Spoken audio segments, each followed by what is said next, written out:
حضرت داؤد علیہ السلام کی قوم کے 70,000 افراد سمندر کنارے ایلا نامی بستی میں رہا کرتے تھے۔ ان لوگوں کو اللہ نے ہزاروں نعمتوں سے نوازا تھا، لیکن جب راحت و سکون آیا تو یہ اللہ کی عبادت سے محروم ہو گئے اور اللہ کی مخلوقات پہ ظلم کرنے لگے۔ تو یوں اللہ نے ان کو خبردار کیا کہ ہفتے میں ایک دن، ہفتہ کے دن شکار نہ کیا کرو۔ اتوار سے لے کے جمعہ تک جتنا شکار پکڑنا ہے پکڑ لو، لیکن ایک دن اللہ کی عبادت اور مخلوقات پہ امن کے لیے رکھ دو۔ یوں اللہ نے ان کا امتحان لینا شروع کر دیا۔ وہ اتوار سے لے کے جمعے تک سمندر میں مچھلیاں پکڑنے لگتے تو مچھلیاں زیادہ مقدار میں ہاتھ نہ آتی، اور ہفتے کے دن سمندر کو دیکھتے تو ان کو بڑی بڑی مچھلیاں نظر آنے لگتی۔ ان لوگوں میں سے ایک شخص کو شیطان نے ورگلایا کہ پریشان کیوں ہوتے ہو، میری ترکیب پہ عمل کرو، تم شکار سے کبھی محروم نہیں رہو گے۔ تو بس شیطان کے کہنے پر اس شخص نے ہفتے کے دن کانٹا لگا کے ڈوری کو سمندر میں ڈال دیا تاکہ مچھلی پھنسے،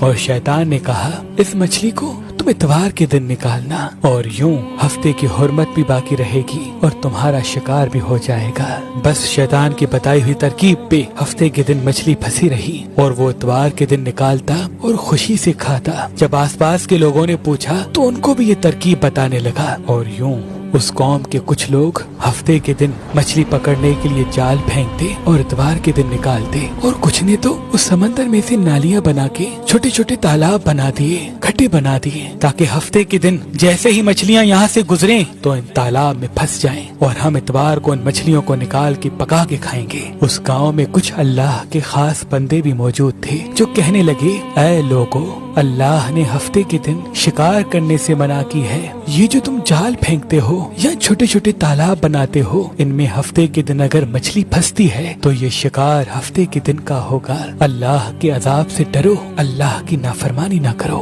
وہ لوگ ان لوگوں کا مذاق اڑانے لگے کہ ہماری جو مرضی ہوگی ہم وہ کریں گے۔ اب ان بستی میں 3 گروہ بن گئے۔ ایک ان 70,000 میں وہ لوگ تھے جو ان نافرمان لوگوں کی بار بار اصلاح کرتے، دوسرے وہ جو ان لوگوں سے نفرت کرتے اور خاموشی اختیار کیے ہوئے تھے، اور تیسرے وہ جو گمراہ ہو کر اللہ کی نافرمانی کر رہے تھے۔ تو یوں نیک بندوں نے اس بستی کے بیچ میں سے دیوار کو کھڑا کر دیا اور یہ حکم نافذ کیا کہ اللہ کی نافرمانی کرنے والے اس طرف ہو جائیں اور ہم جو اللہ کے فرما بردار ہیں وہ اس طرف رہیں گے۔ وہ صالح لوگ بار بار ان سے کہتے رہے، اے لوگو، اللہ سے ڈرو، قوم سمود، قوم لوط کا جو حشر ہوا اس کو یاد کرو، اللہ کی نافرمانی نہ کرو ورنہ تم پہ بھی کوئی عذاب آئے گا۔ وہ سارے نافرمان جن کی تعداد تقریباً 12,000 تھی، سب ہنستے رہے کہ یہ تو سب کتابی باتیں ہیں، ہم پہ کوئی عذاب نہیں آئے گا۔ بس جیسے ہی وہ گروہ 2 حصوں میں تقسیم ہو گیا،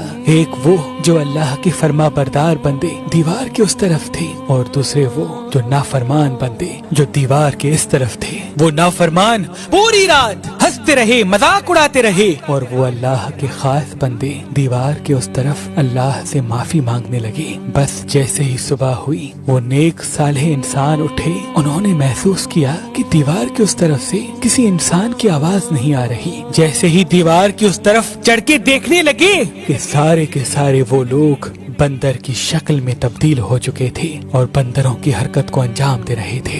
وہ جو صالح لوگ دیوار سے ان بندروں کو دیکھنے لگے، ان صالح لوگوں میں سے جو ان کے رشتہ دار تھے، انہوں نے ان بندروں کے کپڑوں سے اپنے اپنے رشتہ داروں کو پہچانا اور چیخ کے رونے لگے، اللہ سے معافی مانگنے لگے۔ لیکن اللہ کا عذاب جب آتا ہے تو وہ ہو کے رہتا ہے۔ وہ 12,000 لوگ جو بندر بن چکے تھے کچھ بھی کھا پی نہیں سک رہے تھے، اور یوں 3 دن بعد وہ اس عذاب میں آ کر فنار ہو گئے۔ بے شک اللہ ان بندوں کو پسند نہیں کرتا جو اللہ کی نافرمانی کرتے ہیں۔ اے اللہ، ہم سب کو اپنا فرما بردار بندہ بنا، ہم کو ویسا بنا جیسا تو ہمیں دیکھنا چاہتا ہے۔ آمین ثم آمین۔